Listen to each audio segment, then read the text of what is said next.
നമസ്കാരം.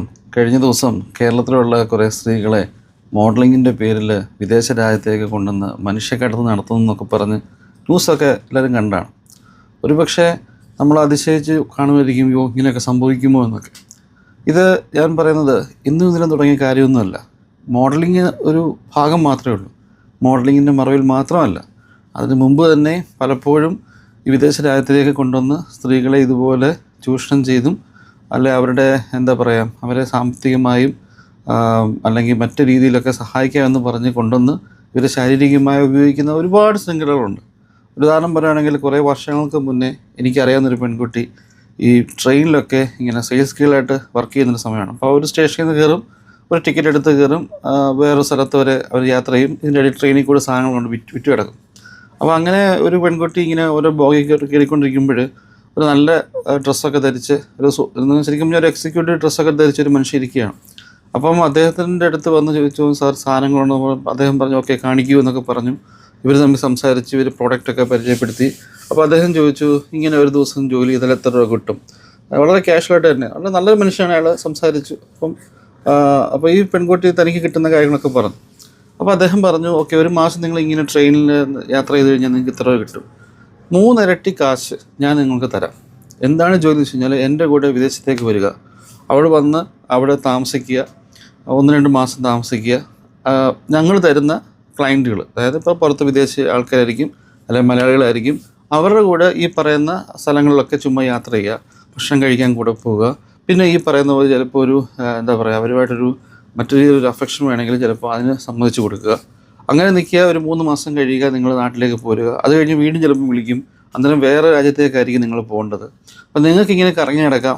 എന്ത് പറയുന്നത് അത് ഇങ്ങനെ ചോദിച്ചു. ഇത് വളരെ സ്ട്രെയിറ്റായിട്ട് ഒരു പരിചയമില്ലാത്തൊരു വ്യക്തിയാണ് ഒറ്റയടിക്ക് ഈ പെൺകുട്ടിയോട് ചോദിക്കുന്നത്. ഈ പെൺകുട്ടി ഇത് കേട്ട് ശരിക്കും ഞാൻ പേടിച്ചു പോയി. ഇവള് പെട്ടെന്ന് അവളുടെ സാധനങ്ങളൊക്കെ പറക്കിയെടുത്ത് അങ്ങോട്ട് മാറി എന്ന് കുറേ നേരം കരഞ്ഞു.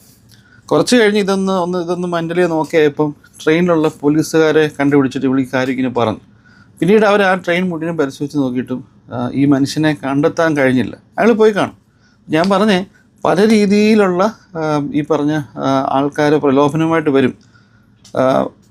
നമ്മുടെ സാമ്പത്തിക ബുദ്ധിമുട്ടുണ്ടല്ലോ, അത് കണ്ടായിരിക്കും നമ്മളെ സമാനിപ്പിച്ചായിരിക്കും, അല്ലെങ്കിൽ നമ്മളെ സഹായിച്ചിട്ടായിരിക്കും നമ്മളിതിലേക്ക് എത്തിക്കുന്നത്. അല്ലെങ്കിൽ പല രീതിയിലും നമ്മളോട് ഒരിക്കൽ പോലും ഇവർ ആദ്യം ഇങ്ങനെയാണ് കാര്യങ്ങൾ, ഇങ്ങനെയാണ് സംഭവം ഒന്നും പറയത്തൊന്നുമില്ല. ഗ്രാജുവലി പറഞ്ഞ് നമ്മളുടെ ആ മാനസിക അവസ്ഥയെ ചൂഷണം ചെയ്ത്, നമ്മുടെ വീട്ടിലെ പ്രശ്നങ്ങളെ ചൂഷണം ചെയ്ത് സംസാരിക്കും. ഒരു 3 വർഷം മുമ്പാന്ന് തോന്നുന്നു, ഒരിക്കലൊരു സ്ത്രീ എന്നെ വിളിച്ചായിരുന്നു. ഗൾഫിൽ നിന്നാണ് വിളിക്കുന്നത്. അപ്പോൾ ആ സ്ത്രീ എന്നോട് പറഞ്ഞത്, ഞാനൊരു വീഡിയോ ചെയ്തിട്ടുണ്ട് അതിനെപ്പറ്റി.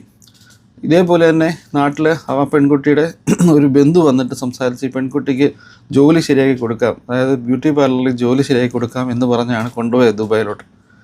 ഇത് കൊണ്ടുപോയി കഴിഞ്ഞിട്ട് ഈ പെൺകുട്ടിയെ വളരെ മോശമായ രീതിയിലേക്ക് പല കാര്യങ്ങൾക്ക് ചെയ്യാൻ നിർബന്ധിക്കുകയും ഇതിനെ അടിക്കുകയും ഒത്തിരി ഉപദ്രവിക്കുകയും ഇതിനെ റൂമിൽ പൂട്ടിയിടുകയൊക്കെ ചെയ്തു. അപ്പം ഇത് എങ്ങനെയോ ഇതിനൊരു സൗകര്യം കിട്ടിയിട്ട് ഇത് നാട്ടിലേക്ക് ഇതിൻ്റെ പേരൻസിനെ വിളിച്ചു.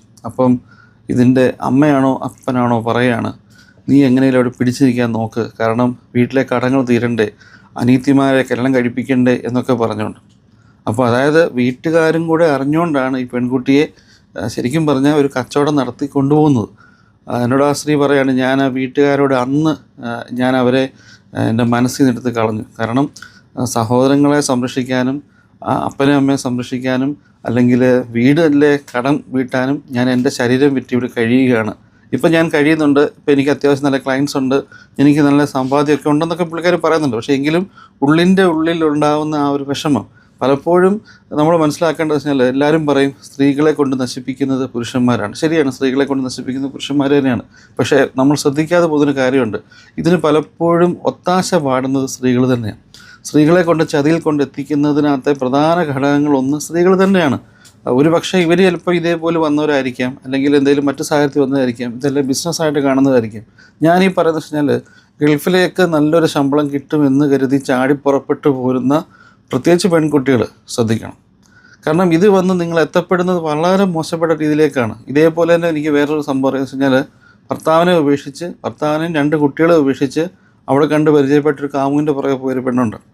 ആ പെൺകുട്ടിയാണെങ്കിലും ഇതേപോലെ തന്നെ കുറേ നാൾ കഴിഞ്ഞപ്പം ഇവർ ഈ ജീവിതം അങ്ങനെ പോയി അയാളങ്ങ് ഉപേക്ഷിച്ച് പോയി, തിരിച്ചു വന്ന് ഭർത്താവ് സ്വീകരിച്ചില്ല, ഇവർക്ക് എങ്ങനെ മുന്നോട്ട് പോകണമെന്ന് അറിയാൻ വയ്യാതെ നിൽക്കുമ്പം ഒരു സ്ത്രീ ഇവർക്കൊരു സഹായം കൊടുക്കുകയാണ്. കുറച്ച് നാൾ താമസിപ്പിച്ചിട്ട് മുന്നോട്ട് പോകാൻ ഒരു നിവൃത്തിയില്ലാതെ വന്നു കഴിഞ്ഞപ്പം അവർ ഈ ഫീൽഡിലേക്ക് ഇറക്കിയിരിക്കുകയാണ്.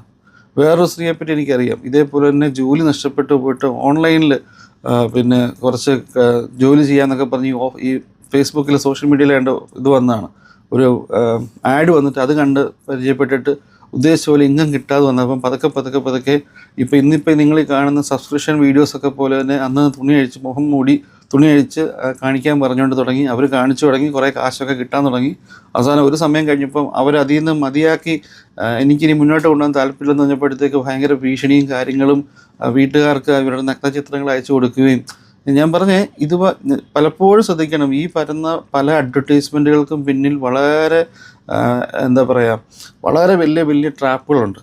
ഗവൺമെൻറ് അറിഞ്ഞിട്ടൊന്നും ആയിരിക്കത്തില്ല പലതും കാണിക്കുന്നത്. നമ്മളിപ്പോൾ ശരിയാണ്, ഇപ്പോൾ എന്നെ സംബന്ധിച്ചോളം ഏതൊരു വ്യക്തിക്കും വിദേശ രാജ്യത്തേക്ക് പോകാൻ പറ്റുന്നൊരു സാഹചര്യം ഇന്നിപ്പോൾ ഉണ്ട്.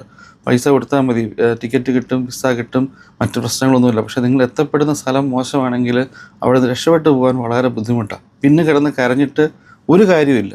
അപ്പോൾ പോകുന്ന ആൾക്കാർ ശ്രദ്ധിക്കുക.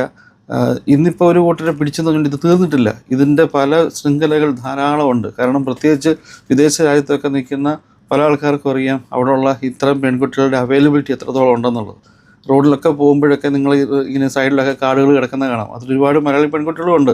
നമ്മൾ സൂക്ഷിക്കേണ്ട കാര്യം വെച്ച് കഴിഞ്ഞാൽ, നാട്ടിൽ നിന്ന് കുഞ്ഞുങ്ങളെ കയറ്റി വിടുന്നു, അല്ലെ നിങ്ങൾ പോകുന്നു, ഓക്കെ, നിങ്ങൾക്ക് ഈ ജോലി ഇഷ്ടപ്പെട്ട് നിങ്ങൾ പോവുകയാണെങ്കിൽ ഓക്കെ, നിങ്ങളുടെ ചോയ്സാണ്.